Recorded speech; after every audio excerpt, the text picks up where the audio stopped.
ಎಲ್ಲರಿಗೂ ನಮಸ್ಕಾರ. ನಾನು ಶಂಕರ್ ಭಟ್. ಯೂಟ್ಯೂಬ್ ಚಾನಲ್ ಹೋರಾಟದ ಅಮೃತ.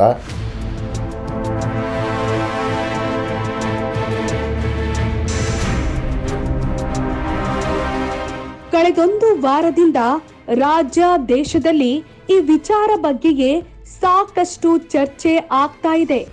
ಆರೋಪ ಪ್ರತ್ಯಾರೋಪಗಳಿಗೆ ಕಾರಣವಾಗಿರುವ ಪ್ರಜ್ವಲ್ ರೇವಣ್ಣರದ್ದು ಎನ್ನಲಾಗುತ್ತಿರುವ ಅಶ್ಲೀಲ ವಿಡಿಯೋಗಳ ಪೆನ್ ಡ್ರೈವ್ ಪ್ರಕರಣವನ್ನ ಸರ್ಕಾರ ಈಗ ಎಸ್ಐಟಿಗೆ ತನಿಖೆಗೆ ವಹಿಸಿದ್ದು, ಸದ್ಯ ಪ್ರಕರಣದ ತನಿಖೆಯ ಬೆನ್ನಟ್ಟಿದೆ.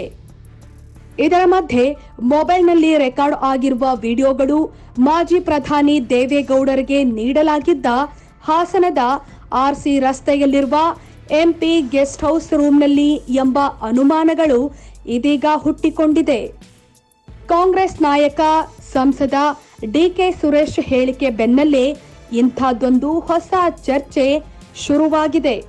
ಮಾಜಿ ಪ್ರಧಾನಿ ದೇವೇಗೌಡರು ಹಾಸನದ ಸಂಸದರಾಗಿದ್ದಾಗ ಸರ್ಕಾರದಿಂದ ನಿವೇಶನ ಮಂಜೂರಾಗಿದ್ದು, ಅವರ ವಾಸ್ತವ್ಯಕ್ಕಾಗಿ ಕೆಳ ಅಂತಸ್ತು ಹಾಗೂ ಮೊದಲ ಮಹಡಿ ಒಳಗೊಂಡ 2019ರಲ್ಲಿ ಕಟ್ಟಡ ನಿರ್ಮಾಣವಾಗಿತ್ತು. ಒಟ್ಟು 4 ಕೊಠಡಿಗಳನ್ನ ನಿವಾಸ ಒಳಗೊಂಡಿದ್ದು, ನೆಲ ಅಂತಸ್ತಿನಲ್ಲಿ 2 ಹಾಗೂ ಮೊದಲ ಮಹಡಿಯಲ್ಲಿ 2 ಕೊಠಡಿಗಳಿವೆ.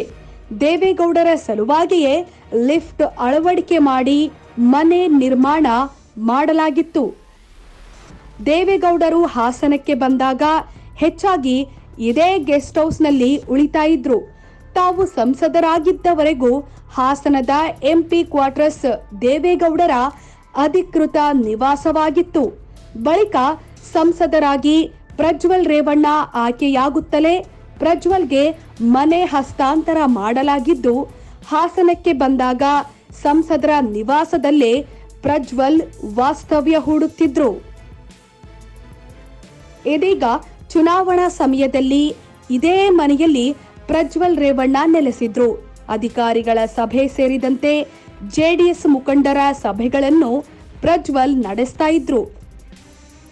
ಚುನಾವಣಾ ಮುಗಿದ ರಾತ್ರಿಗೆ ಪ್ರಜ್ವಲ್ ರೇವಣ್ಣ ದೇಶ ಬಿಟ್ಟು ಎಸ್ಕೇಪ್ ಆಗಿದ್ದ ವಿಚಾರ ಬಯಲಾಗುತ್ತಲೇ ಪೆನ್ ಡ್ರೈವ್ ವಿಚಾರ ದೊಡ್ಡ ಹಂತದ ಚರ್ಚೆಗೆ ಶುರುವಾಗಿತ್ತು. ಅದೇ ದಿನ ಸಿಎಂ ಟ್ವೀಟ್ ಮೂಲಕ ಪ್ರಕರಣವನ್ನ ಎಸ್ಐಟಿ ತನಿಖೆಗೆ ಆದೇಶ ಕೊಡುವ ಬಗ್ಗೆ ಮಾಹಿತಿ ಕೊಟ್ಟಿದ್ರು. ಅಲ್ಲಿಗೆ ಪ್ರಕರಣದ ದಿಕ್ಕೇ ಬದಲಾಗಿ ಹೋಗಿದೆ. ಎಲ್ಲೆಡೆ ಹೋರಾಟ ಶುರುವಾಗಿದ್ದು, ಪ್ರಜ್ವಲ್ ವಿರುದ್ಧದ ಕ್ರಮಕ್ಕೆ ಒತ್ತಡ ಹೆಚ್ಚಿದೆ. ಶೇರ್ ಮಾಡಿ, ಸಬ್ಸ್ಕ್ರೈಬರ್ ಆಗಿ, ಬೆಲ್ ಐಕನ್ ಅನ್ನು ಒತ್ತಲು ಮರೆಯದಿರಿ.